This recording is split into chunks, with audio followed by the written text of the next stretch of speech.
మిత్రులు kidney stones గురించి కొంచెం చెప్పండి అని అడుగుతున్నారు. ఈ కిడ్నీ స్టోన్స్ మనం తినే ఆహారంలో ఉన్నటువంటి స్టోన్ వల్ల రాదు. కొద్ది సంవత్సరాల క్రితం, ఒక 15, 20 ఏళ్ల క్రితం బియ్యంలో రాళ్ళు ఉండేవి. ఇప్పుడు అసలు బియ్యంలో రాళ్ళు కనపడట్లేదు. అప్పుడు దట్ వాజ్ కావాలని వాళ్ళు అవి తెల్లగా ఉండే రాళ్ళు కలిపేవాళ్ళు. పాపం ఇంట్లో లేడీస్ వంట చేయడానికన్నా ముందు రాళ్ళు ఏరి కానీ వంట చేసేవాళ్ళు కాదు. సో తినే రాళ్ళు పార్టీ ద్వారా వెళ్ళిపోతాయి కానీ కిడ్నీలోకి వెళ్ళవు. సో బేసిక్ అది. ఇంకా మరి రాళ్ళు ఎక్కడి నుంచి వస్తున్నాయి? మేము చిన్నప్పుడు ఇంటి దగ్గర ఉన్నటువంటి కొండలు ఉండేవి. కొండల్లో వెళ్ళి మూత్రం చేసేవాళ్ళం. అయితే మామూలుగా మూత్రం చేయకుండా మూత్రం చేస్తున్నప్పుడు ఏబిసిడీలు రాయడము ఇట్లాంటివన్నీ ధారతో ఇలా రాసేవాళ్ళం. తర్వాత నెక్స్ట్ డే వెళ్ళి ముఖ్యంగా అప్పుడు మా పేరు రాసుకునేవాళ్ళం. ఫర్ ఎగ్జాంపుల్ నేను రామ్ గోపాల్ కదా, ఆర్ఏఎం రామ్ అని రాసుకునేవాడిని. మళ్ళీ 2-3 డేస్ తర్వాత మళ్ళీ కొండ దగ్గరికి వెళ్ళినప్పుడు ఆ నల్లటి రాతి మీద నా పేరు ఉందా లేదా అని చూసుకునేవాళ్ళం. అంటే యూరిన్లో ఉన్నటువంటి కొద్దిపాటి లవణాలు దాని మీద అలా పేరు వచ్చేందుకు వీలుగా వస్తుంటాయి. సో యూరిన్లో లవణాలు ఉన్నాయని అప్పుడు మాకు తెలియదు, కానీ ఇప్పుడు డాక్టర్ అయిన తర్వాత మాకు తెలిసి వచ్చింది. సో యూరిన్లో మనం తీసుకునేటువంటి తిండిలో ఉన్నటువంటి లవణాలన్నీ కూడా ఎక్సెస్గా అవసరానికి, బాడీకి అవసరం లేనటువంటి అన్నీ కూడా బయటకు వస్తాయి. మనం లవణం అంటే మనకు తెలుసు ఉప్పు. మనకు చాలా ఫేమస్ పద్యం మీకు తెలుసు, లవణమన్నమే కానీ లక్షాధికారి అయిన లవణమన్నమే కానీ సువర్ణమన్నం తినడు అనేది. సో ఎవడైనా తినేది ఉప్పు అన్నమే కదా, లక్షలు వచ్చినా కోట్లు వచ్చినా అనేది. సో ఈ లవణాలు యూజువల్గా మనకు బయట నుంచి అవసరం ఉండదు. మనం తినే తిండిలో, కూరగాయలలో, పళ్ళల్లో, వీటిలలోనే కొన్ని లవణాలు ఉంటాయి. కానీ ఉప్పు వేస్తే కానీ రుచి రాదు, మనకు తెలుసు. తర్వాత మరి ఉప్పు వేస్తే కానీ రుచి రాదు అని చెప్పేసి మనం ఉప్పుకు ఎడిషనల్గా వాడుతుంటాం. ఎడిషనల్గా వాడిన ఉప్పును భగవంతుడు మనము శరీరంలో ఉంచకుండా బయటికి పంపించేందుకు ప్రయత్నం చేస్తుంటాడు. ఉప్పు ఎక్కువైనప్పుడు బీపీ వగైరా ఎక్కువైపోతుంది. మీరు భగవద్గీతలో కూడా 3 రకాల ఫుడ్ గురించి చెప్తాడు కృష్ణ పరమాత్మ. ఒకటేమో సాత్వికం, రాజసం, తామసం. ఈ సాత్వికంలో ఉప్పు కారాలు తక్కువ ఉంటాయి. అదే రాజసమైనటువంటి ఫుడ్లో ఉప్పు కారాలు ఎక్కువ ఉంటాయి, తీక్షణం అంటాడు. అదే తామస గుణంలో ఏమిటంటే కొంచెం పూతి పరిశుద్ధం తథా అంటాడు. అంటే ఫంగల్ వగైరా వచ్చేసి కానీ, తర్వాత బాగా పులిసిపోయినటువంటి వాళ్ళు ఇష్టపడుతుంటారు. అది తామస లక్షణం.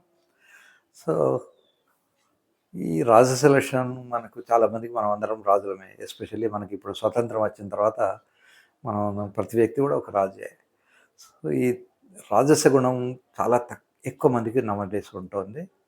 ఈ ఫుడ్లో కూడా అట్లాంటిదే. మంచి కారం వేసుకునడం, మంచి స్పైసెస్ ఎక్కువ ఉండేది తినడము. సో కొన్ని హోటల్స్ పేర్లే స్పైస్ అని పెట్టుకుంటారు వాళ్ళు. ఎందుకు అంటే మేము బాగా ఉప్పు కారాలు వేస్తున్నాం స్వామి రండి అని.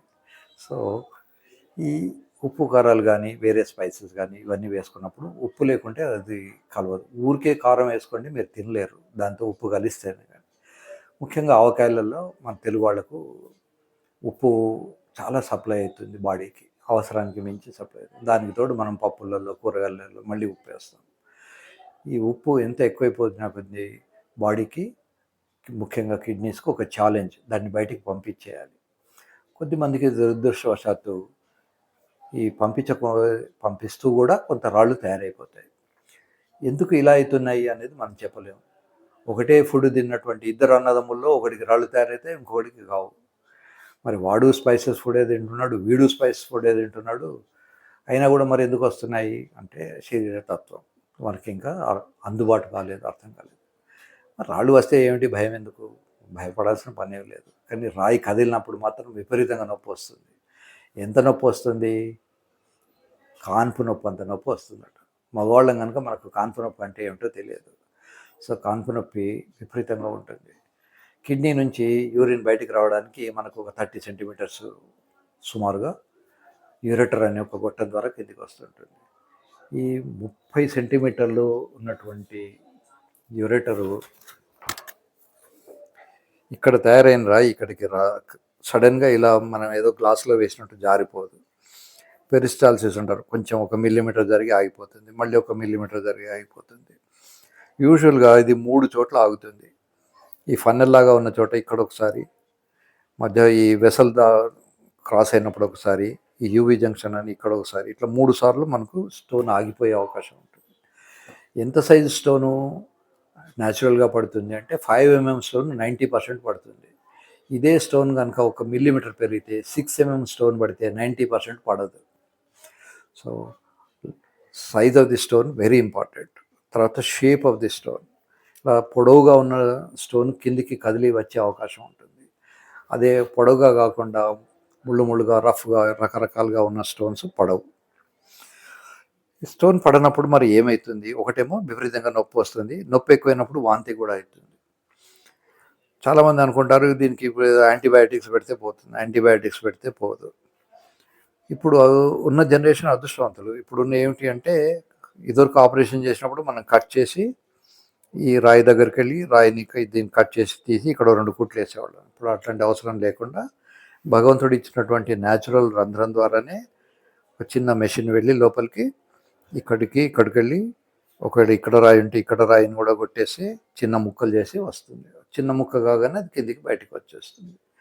ఇలా కాకుండా ఈ మెషిన్లో నుంచే మనం ఒక లేజర్ ప్రోబ్ను పంపించేస్తే దాన్ని వేపరైజ్ చేస్తుంది, ఒక పొగ లాంటి దాన్ని క్రియేట్ చేస్తుంది. అంటే రాయి కాస్త పొగ అయిపోతుంది, అది మళ్ళీ కిందికి వచ్చేస్తుంది. సో ఇదివరకు ఏమిటంటే స్ట్రేట్గా ఉన్నటువంటి మా యూరలాజికల్ స్కోపు ఇలా వెళ్ళేది. ఇప్పుడు ఇవి కొత్త రకం స్కోపులు వచ్చాయి. ఈ కొత్త స్కోపులు ఏమిటి అంటే RIRS, రిట్రోగ్రేడ్, ఇట్లా కింద నుంచి వెళ్ళి కిడ్నీ దాకా కూడా వెళ్ళి ఇక్కడ ఉన్న రాయిని కూడా తీసుకొని వచ్చేసి మళ్ళీ వచ్చేస్తాయి. ఇదివరకు ఉన్న రాయి మెషిన్లు ఏమిటంటే యూజువల్గా ఈ బ్లాడర్ నుంచి కొద్దిపాటి దూరం పైకి మాత్రమే తీసేవాళ్ళం. ఇప్పుడు చాలా అదృష్టం ఏంటంటే అది పైన కిడ్నీ దాకా వెళ్ళి కూడా దాన్ని పట్టుకొని వచ్చేసి దాన్ని వేపరైజ్ చేసి బయటకు వస్తుంది లేజర్ ద్వారా. ఈ స్టోను తీసేస్తే మళ్ళీ స్టోన్ రాదా అని అడగచ్చు, వచ్చే అవకాశం ఉంటుంది. మనం దొంగతనం చేసిన వాడిని పట్టుకుంటే వాడు మళ్ళీ దొంగతనం చేయడా అంటే వాడిని వదిలేసిన తర్వాత మళ్ళీ దొంగతనం చేస్తాడు. సో దొంగతనం చేసే బుద్ధిని మనం మార్చట్లేదు, దొంగను మాత్రం పట్టుకుంటున్నాం. అలాగే ఈ రాయి తీసినంత మాత్రాన మళ్ళీ రాయి రాకుండా ఉండదు. కనుక ప్రతి వాళ్ళు కూడా శివరాత్రి రాగానే ఒకసారి ఎక్స్రే తీసుకోవాలి. ఎక్స్రే తీసుకున్నప్పుడు లోపల ఏమైనా కొత్త రాయి తయారైందా లేదా తెలుస్తుంది. సో శివరాత్రికి లింగాలు వెరీ కామన్. లింగం అంటే స్టోన్ ఉంటుంది. సో కొత్త లింగాలు ఏమైనా మన శరీరంలో, అందరూ భగవత్ స్వరూపులే, ప్రతి పేషెంటు ఒక భగవంతుని స్వరూపమే. సో రాయి వచ్చిన వాళ్ళైతే నాకైతే అంత శివుడిలాగానే కనబడతారు. అది స్త్రీ అయినా పురుషుడైనా వాళ్ళలో కొత్త కొత్త లింగాలు తయారవుతుంటాయి. ఆ లింగాన్ని మరి కొత్త తయారైనప్పుడు చిన్నగా ఉన్నప్పుడైతే మనం చిన్న చిన్న పద్ధతుల్లో బయటకు తీసుకురావచ్చు. ఇదే సైజు కనుక పెరిగి మరీ ఎక్కువ పెరిగి కిడ్నీని డ్యామేజ్ చేసి కిడ్నీ తీసేయాల్సిన అవసరాలు కూడా వస్తాయి. కనుక కొద్దిగా ఎవ్రీ ఇయర్ ఒకసారి కిడ్నీలో స్టోన్ వచ్చిన వాళ్ళు ప్రతి వాళ్ళు కూడా శివరాత్రి రాగానే ఒక ఎక్స్రే తీసుకొని పాత ఎక్స్రేకు కొత్త ఎక్స్రేకు కంపారిజన్ చేసుకోవాలి. లేదా మీకు తెలిసిన డాక్టర్ దగ్గర తీసుకెళ్తే వాళ్ళు చూసి చెప్తారు. సో ఇదొక గొప్ప అడ్వాంటేజ్. నవడేస్ ఎక్స్రేస్కు పెద్ద కాస్ట్ కాదు, 200-300 రూపాయలలోనే అవుతుంది. అదే సిటీ స్కాన్ వగైరా అయితే వేలల్లో ఉంటుంది. సో సిటీ స్కాన్ అనేది అవసరం, సర్జరీ అవసరం అనుకుంటే వాళ్ళు తీస్తారు. కనుక 100లో అయ్యే పొజిషన్స్ ముందు మీరు ట్రై చేసుకోండి.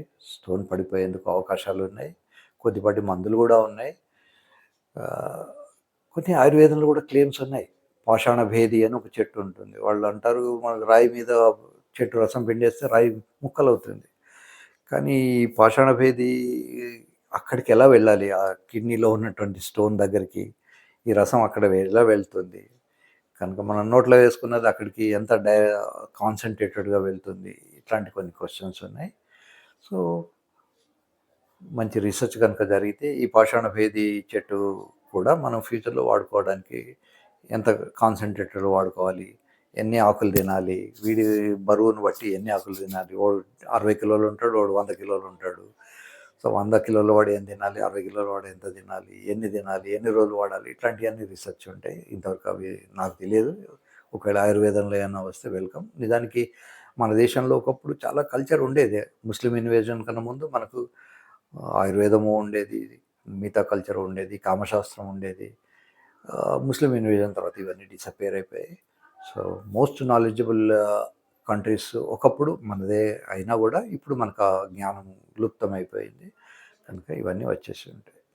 సో, కిడ్నీ స్టోన్ వచ్చినంత మాత్రాన భయపడక్కర్లేదు. కిడ్నీ స్టోను సడెన్‌గా ఎక్కడో ఉన్నప్పుడు మనకు నొప్పి రావచ్చు కనుక జాగ్రత్తలు తీసుకోవాలి. ప్రయాణాలు చేసేదానికన్నా ముందే డాక్టర్‌లను కలుసుకోండి. ఒకవేళ స్టోన్ ఇప్పుడు మనకు సమ్మర్ స్టార్ట్ అయితుంది. ఇప్పుడు నుంచి ఫిబ్రవరిలోనే మనకి వేడి స్టార్ట్ అయిపోయింది. ఇది మనం మేలో వచ్చేసరికి భరించలేనంత వేడి 48, 50 డిగ్రీల దాకా పోతుంది. చాలా సార్లు వాళ్ళు మనకు టీవీలో కనబడుతుంది. ఎగ్‌ని గనుక తీసుకెళ్ళి ఎండలో పెడితే అది ఆమ్లెట్ అయిపోతుంది అని. సో, అంటే శరీరంలో ఉన్నటువంటి మన శరీరంలో ఉన్నటువంటి మాంసం కూడా 50 డిగ్రీల దాకా వచ్చేస్తే అది ముద్దయిపోతుంది. అది ఇర్రివర్సిబుల్ స్టేజ్‌లోకి వెళ్ళిపోతుంది. ఆమ్లెట్ నుంచి ఎగ్ మళ్ళీ రాదు. ఎగ్ నుంచి ఆమ్లెట్ చేయొచ్చు కానీ. సో, అలా కాకుండా పెద్ద మనుషులు, చిన్న మనుషులు అందరూ కూడా జాగ్రత్త తీసుకోండి. ఎండకు ఎక్స్‌పోజ్ కాకుండా చూసుకోండి. ఏమైనా పనులుంటే ఎర్లీ మార్నింగ్ చేసుకోండి. మళ్ళీ నైట్‌లో చేసుకోండి. డే టైమ్‌లో అంతా కూడా ఎక్కడైనా నీడ పట్టున ఉండండి. ఫ్రీక్వెంట్‌గా నీళ్లు తాగండి. ఎండాకాలంలో ఎండాకాలంలోనే ఎందుకు రాళ్ళొస్తాయి అంటే, ఎండాకాలంలో చెమట ద్వారా చాలా నీళ్ళు వెళ్ళిపోతాయి. సో, ఆ లవణాలు ఏవైతే ఉన్నాయో అవన్నీ డైల్యూట్ అయ్యి, అవి బయటికి వచ్చేందుకు అవకాశం లేక అక్కడే ఉండిపోయి అవి రాయయిపోతాయి. కనుక సాధ్యమైనంత వరకు ఎక్కువ నీళ్ళు తాగండి. కొద్దిమంది టీవీలలో చెప్పొచ్చు రోజు 8 లీటర్లు, 10 లీటర్ల నీళ్ళు తాగమని. అలా పిచ్చి పిచ్చిగా నీళ్ళు తాగకండి.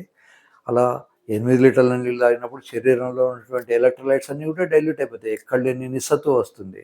నాకు పేషెంట్ ఉండేవాడు. వాడు చెప్పేవాడు, "సార్ ఆఫీస్‌లో అందరూ నన్ను చూసి నవ్వుతున్నారు" అని. "ఎందుకు నవ్వుతారా? నువ్వు బాగానే ఉన్నావు కదా! హ్యాండ్సమ్‌గా ఉన్నావు కదా!" అని. "లేదు సార్ నేను ఫ్రీక్వెంట్‌గా బాత్రూమ్‌కి వెళ్తాను." వాడికి ఎక్కడ చూసినా వ్యాధి లేదు. "ఏం వ్యాధి లేదు? ఏమైంటుంది?" అని ఒకసారి నేను ఆయనకి ఒక లిస్ట్ ఇచ్చేసి, "బాబు ఒక 2 రోజులు నువ్వు ఆఫీస్‌కి సెలవు పెట్టేసి తాగినప్పుడల్లా దాన్ని మెజర్ చేయు. ఇట్లా వాటర్ బాటిల్ ఉంటుంది కదా! ఈ బాటిల్‌లో ఎన్ని బాటిల్స్ తాగుతున్నావో నువ్వు తప్పితే వేరే వాళ్ళు ఇంట్లో తాగనొద్దని" చెప్పేసి నాకు లెక్క చెప్పు అన్నాడు. 8 లీటర్లు తాగుతున్నాను. "ఏమయ్య 8 లీటర్లు ఎందుకు తాగుతున్నావు?" అంటే, "ఫలానా వ్యక్తి నాకు టీవీలో విన్నాను. 8 లీటర్లు 5-8 లీటర్ల దాకా తాగమన్నాడు." అలా తాగకండి. ప్రతిరోజు ముఖ్యంగా ఎండాకాలంలో 1 ½ to 2 లీటర్స్ యూరిన్ వచ్చేంత ఫ్లూయిడ్ తీసుకోండి. 1 ½ లీటర్స్ యూరిన్ బయటకు వచ్చింది అంటే మీరు సఫిషియెంట్ ఫ్లూయిడ్ తీసుకున్నట్టే లెక్క. సో, మరీ ఎక్సెస్‌గా తీసుకోకండి. ఆహ్, కేవలం వాటర్ ద్వారానే థెరపీ తీసుకోవాలని ఆలోచించకండి. అన్ని రకాలుగా మనం ఆలోచించొచ్చు. మొత్తానికి స్టోన్ వచ్చినప్పుడు స్టోన్ పడిపోయేందుకు మందులున్నాయి. స్టోన్ అక్కడే పడిపోకుండా ఉంటే దాన్ని బయటికి చేసి ముక్కలు చేసి లిథోట్రిప్సీ అంటారు. దాని ద్వారా తీసుకురావచ్చు. ఈఎస్‌డబ్ల్యూ అని ఒక టెక్నిక్ ఉంటుంది. బయట నుంచే ఒక రకమైనటువంటి షాక్ వేవ్ పంపించేస్తే ఆ షాక్ వేవ్ ఎఫెక్ట్‌కు స్టోన్ ఫ్రాగ్మెంట్ అయ్యి బయటకొస్తుంది. సో, రకరకాల పద్ధతులున్నాయి. సో, టెన్షన్ పడకండి. తర్వాత ఇన్సూరెన్స్ చేసుకోండి. హెల్త్ ఇన్సూరెన్స్ ఫస్ట్ 4 ఇయర్స్ అయితే గాని వాడు రీనల్ స్టోన్స్‌కు, కిడ్నీ స్టోన్స్‌కు ఇన్సూరెన్స్ కవరేజ్ ఇయ్యడు. కనుక ఏం వ్యాధులు లేనప్పటి నుంచే అందరూ ఇన్సూరెన్స్ చేసుకోండి. పొరపాటున మీకు రాయి గనుక వస్తే ఇన్సూరెన్స్‌లోనే కవరేజ్ అవుతుంది. కనుక సర్వే జనా సుఖినో భవంతు.